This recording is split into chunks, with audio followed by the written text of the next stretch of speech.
ಅಮೆರಿಕದಲ್ಲಿ 1.75 ಲಕ್ಷಕ್ಕೂ ಹೆಚ್ಚು ವೀಸಾ ರದ್ದು. F1 ವೀಸಾದ ಭಾರತೀಯ ವಿದ್ಯಾರ್ಥಿಗಳೇ ಹುಷಾರ್. ವೀಕ್ಷಕರೇ, ನೀವು ಅಮೆರಿಕದಲ್ಲಿ ಉನ್ನತ ಶಿಕ್ಷಣವನ್ನ ಪಡೆಯುತ್ತಿದ್ದೀರಾ ಅಥವಾ ಅಮೆರಿಕದ ಹೆಸರಾಂತ ಯೂನಿವರ್ಸಿಟಿಗಳಲ್ಲಿ ಓದಬೇಕು ಎಂದು ಕನಸು ಕಾಣುತ್ತಾ ಅಮೆರಿಕಕ್ಕೆ ತೆರಳಲು ತಯಾರಿ ನಡೆಸುತ್ತಿದ್ದೀರಾ ಅಥವಾ ಅಮೆರಿಕದ ಹೆಸರಾಂತ ಯೂನಿವರ್ಸಿಟಿಗಳಲ್ಲಿ ಓದಬೇಕು ಎಂದು ಕನಸು ಕಾಣುತ್ತಾ ಅಮೆರಿಕಕ್ಕೆ ತೆರಳಲು ತಯಾರಿಯನ್ನು ನಡೆಸುತ್ತಿದ್ದೀರಾ? ವಿದ್ಯಾರ್ಥಿಗಳ ವೀಸಾಕ್ಕೆ ಸಂಬಂಧಪಟ್ಟಂತೆ ಡೊನಾಲ್ಡ್ ಟ್ರಂಪ್ ದೊಡ್ಡ ಶಾಕ್ ಕೊಟ್ಟಿದ್ದಾರೆ. ಹೌದು, ಅಮೆರಿಕದ US ಸ್ಟೇಟ್ ಡಿಪಾರ್ಟ್ಮೆಂಟ್ ಇತ್ತೀಚೆಗೆ ಬಿಡುಗಡೆ ಮಾಡಿರುವ ಒಂದು ಸುದ್ದಿ ಭಾರತೀಯ ವಿದ್ಯಾರ್ಥಿಗಳನ್ನ ಆತಂಕಕ್ಕೆ ತಳ್ಳಿದೆ. ಹೌದು ವೀಕ್ಷಕರೇ, ಅಮೆರಿಕ ಸರ್ಕಾರವು ವಿದೇಶಿ ಪ್ರಜೆಗಳಿಗೆ ನೀಡಲಾಗಿದ್ದ ಬರೋಬ್ಬರಿ 1,75,000ಕ್ಕೂ ಹೆಚ್ಚು ವೀಸಾಗಳನ್ನ ರದ್ದುಗೊಳಿಸಿದೆ. ಅಮೆರಿಕದ ಈ ಕಠಿಣ ನಿರ್ಧಾರದ ನಂತರ ನಮ್ಮ ವೀಸಾಗೆ ಏನಾದ್ರೂ ಅಪಾಯ ಕಾದಿದ್ಯಾ ಎನ್ನುವ ಭಯ ವಿದ್ಯಾರ್ಥಿಗಳಲ್ಲಿ ಶುರುವಾಗಿದೆ. ಸದ್ಯಕ್ಕೆ ಹೊರಬಿದ್ದಿರುವ ಈ ಅಂಕಿಅಂಶಗಳಲ್ಲಿ ಭಾರತೀಯ ವಿದ್ಯಾರ್ಥಿಗಳನ್ನೇ ನೇರವಾಗಿ ಗುರಿಯಾಗಿಸಲಾಗಿದೆ ಎಂದು ಹೇಳಿಲ್ಲವಾದರೂ F1 ಸ್ಟೂಡೆಂಟ್ ವೀಸಾದಲ್ಲಿ ಅಮೆರಿಕದಲ್ಲಿರುವ ಪ್ರತಿಯೊಬ್ಬ ವಿದ್ಯಾರ್ಥಿಗೂ ನಿಯಮಗಳ ವಿಷಯದಲ್ಲಿ ಅಮೆರಿಕದ ಇಮಿಗ್ರೇಷನ್ ಇಲಾಖೆ ಅತ್ಯಂತ ಕಠಿಣ ಎಚ್ಚರಿಕೆಯನ್ನ ನೀಡಿದೆ. ಹಾಗಾದ್ರೆ ಅಮೆರಿಕ ವೀಸಾಗಳನ್ನ ರಿಜೆಕ್ಟ್ ಮಾಡ್ತಾ ಇರೋದು ಯಾಕೆ? ವಿದ್ಯಾರ್ಥಿಗಳು ಯಾವ ತಪ್ಪು ಮಾಡಬಾರದು, ಏನೆಲ್ಲ ಫಾಲೋ ಮಾಡಬೇಕು, ಡೀಟೇಲ್ ಆಗಿ ನೋಡ್ತಾ ಹೋಗೋಣ ಬನ್ನಿ. 1.75 ಲಕ್ಷ ವೀಸಾ ರದ್ದು, ಅಸಲಿ ಕತೆ ಏನು? F1 ವೀಸಾ ವಿದ್ಯಾರ್ಥಿಗಳಿಗೆ ಎದುರಾಯ್ತಾ ಕಂಟಕ?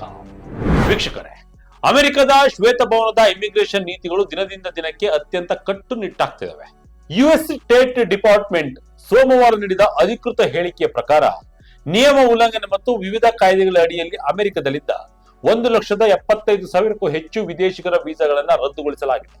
ಇಲ್ಲಿ ನಾವು ಮುಖ್ಯವಾಗಿ ಅರ್ಥ ಮಾಡಿಕೊಳ್ಳಬೇಕಾದ ವಿಚಾರವೆಂದರೆ ಅಮೆರಿಕದಲ್ಲಿ ಉನ್ನತ ಶಿಕ್ಷಣಕ್ಕಾಗಿ ತೆರಳುವ ವಿದ್ಯಾರ್ಥಿಗಳಿಗೆ F1 ವೀಸಾವನ್ನ ನೀಡಲಾಗುತ್ತದೆ.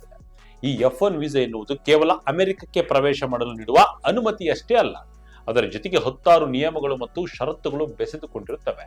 ಅಮೆರಿಕನ್ ಸರ್ಕಾರದ ವರದಿಗಳ ಪ್ರಕಾರ ಇತ್ತೀಚಿನ ದಿನಗಳಲ್ಲಿ ವಿದ್ಯಾರ್ಥಿ ವೀಸಾದಲ್ಲಿ ಬಂದು ನಿಯಮಗಳನ್ನ ಗಾಳಿಗೆ ತೂರಿ ನಡೆಯುತ್ತಿರುವವರ ಸಂಖ್ಯೆ ಹೆಚ್ಚಾಗ್ತಾ ಇದೆ. ಹೀಗಾಗಿ ಇಮಿಗ್ರೇಷನ್ ನಿಯಮಗಳನ್ನ ಕಟ್ಟುನಿಟ್ಟಾಗಿ ಜಾರಿಗೆ ತರಲು ಅಮೆರಿಕ ಸರ್ಕಾರ ಮುಂದಾಗಿದೆ.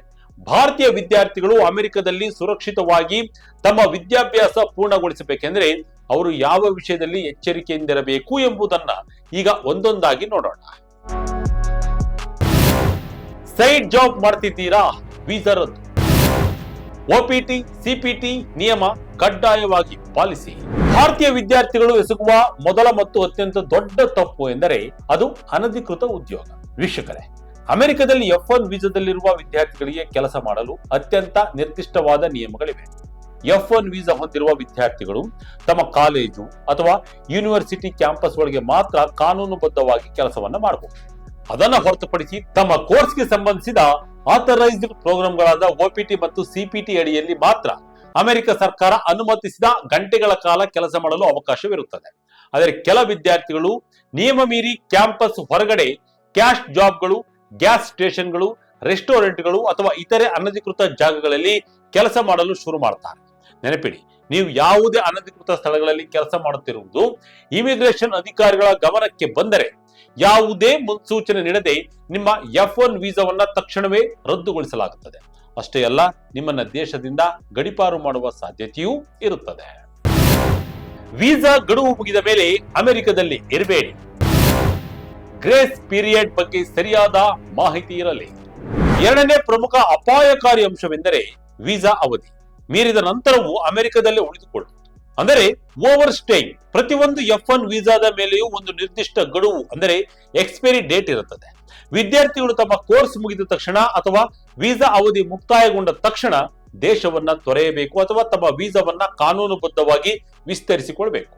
ಇಲ್ಲಿ ವಿದ್ಯಾರ್ಥಿಗಳು ಮಾಡುವ ದೊಡ್ಡ ತಪ್ಪೇನೆಂದರೆ ಕೇವಲ ಪಾಸ್ಪೋರ್ಟ್ ನಲ್ಲಿರುವ ವೀಸಾ ಸ್ಟ್ಯಾಂಪ್ ದಿನಾಂಕವನ್ನ ಮಾತ್ರ ನಂಬಿ ಕೂರುವುದು. ಅಮೆರಿಕನ್ ಇಮಿಗ್ರೇಷನ್ ನಿಯಮಗಳ ಪ್ರಕಾರ ನಿಮ್ಮ ಕೋರ್ಸ್ ಮುಗಿದ ನಂತರ ಸರ್ಕಾರ ನೀಡುವ ಗ್ರಾಸ್ ಪೀರಿಯಡ್ ಎಷ್ಟು ದಿನಗಳಿರುತ್ತವೆ ಎಂಬುದನ್ನ ಪ್ರತಿಯೊಬ್ಬ ವಿದ್ಯಾರ್ಥಿಯು ಸರಿಯಾಗಿ ಇಲ್ಲಿ ತಿಳಿದುಕೊಳ್ಬೇಕು. ಈ ಗಡುವು ಮುಗಿದ ಮೇಲೆಯೂ ನೀವು ಅಮೆರಿಕದಲ್ಲಿ ನೆಲೆಸಿದ್ರೆ ಅದು ಅಕ್ರಮ ವಾಸ್ತವ್ಯ ಎಂದು ಪರಿಗಣಿಸಲಾಗಿ ನಿಮ್ಮ ವೀಸಾ ರದ್ದಾಗುತ್ತದೆ. ಮುಂದೆ ಎಂದಿಗೂ ನಿಮಗೆ ಅಮೆರಿಕಕ್ಕೆ ಪ್ರವೇಶವೇ ಸಿಗದಂತೆ ಬ್ಯಾನ್ ಮಾಡುವ ಅಪಾಯವೂ ಇರುತ್ತದೆ.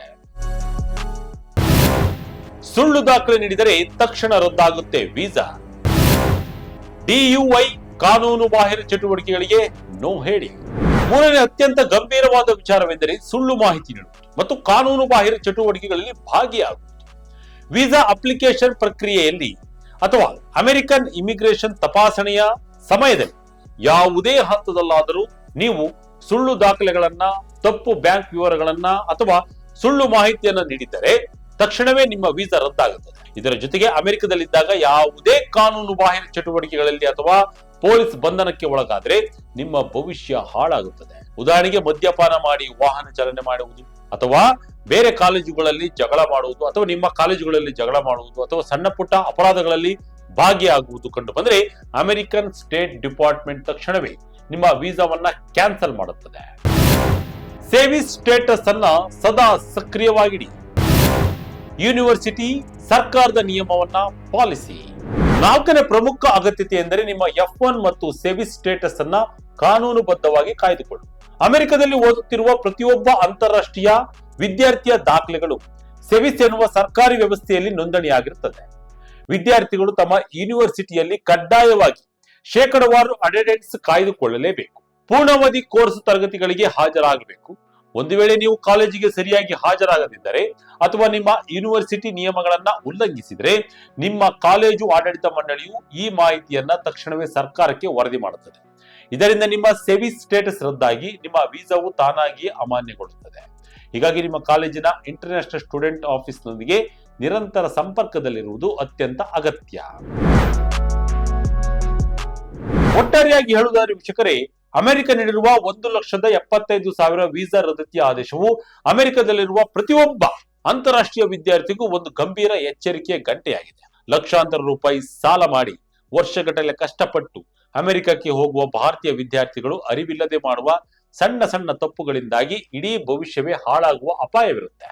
ಅದರಿಂದ ನೀವು ಈಗಾಗಲೇ ಅಮೆರಿಕದಲ್ಲಿದ್ದರೆ ಅಥವಾ ಅಮೆರಿಕಕ್ಕೆ ಹೋಗುವ ಯೋಜನೆಯಲ್ಲಿದ್ದರೆ ಅಮೆರಿಕನ್ ಇಮಿಗ್ರೇಷನ್ ನ ಪ್ರತಿಯೊಂದು ಸಣ್ಣ ನಿಯಮವನ್ನ ಕಡ್ಡಾಯವಾಗಿ ಓದಿ ಅರ್ಥೈಸಿಕೊಳ್ಳಿ ಮತ್ತು ಕಾನೂನುಬದ್ಧವಾಗಿ ನಡೆದುಕೊಳ್ಳಿ. ವೀಕ್ಷಕರೇ, ಅಮೆರಿಕದ ಸರ್ಕಾರದ ಈ ಕಠಿಣ ವೀಸಾ ನಿಯಮಗಳ ಬಗ್ಗೆ ತಮ್ಮ ಅಭಿಪ್ರಾಯವನ್ನ ಅಥವಾ ಅಮೆರಿಕದ ಇಮಿಗ್ರೇಷನ್ ನೀತಿಗಳು ಸರಿ ಇದೆಯೇ ಕಮೆಂಟ್ ಮೂಲಕ ತಿಳಿಸಿ. ಇದಾಗಿತ್ತು ಕ್ಷಣದ ಅಪ್ಡೇಟ್. ಇದೇ ರೀತಿಯ ಅಪ್ಡೇಟ್ಗಳಿಗಾಗಿ Vijaya Kanaka website, YouTube page, Facebook page follow ಮಾಡ್ತಾ ಇರಿ. ಧನ್ಯವಾದಗಳು.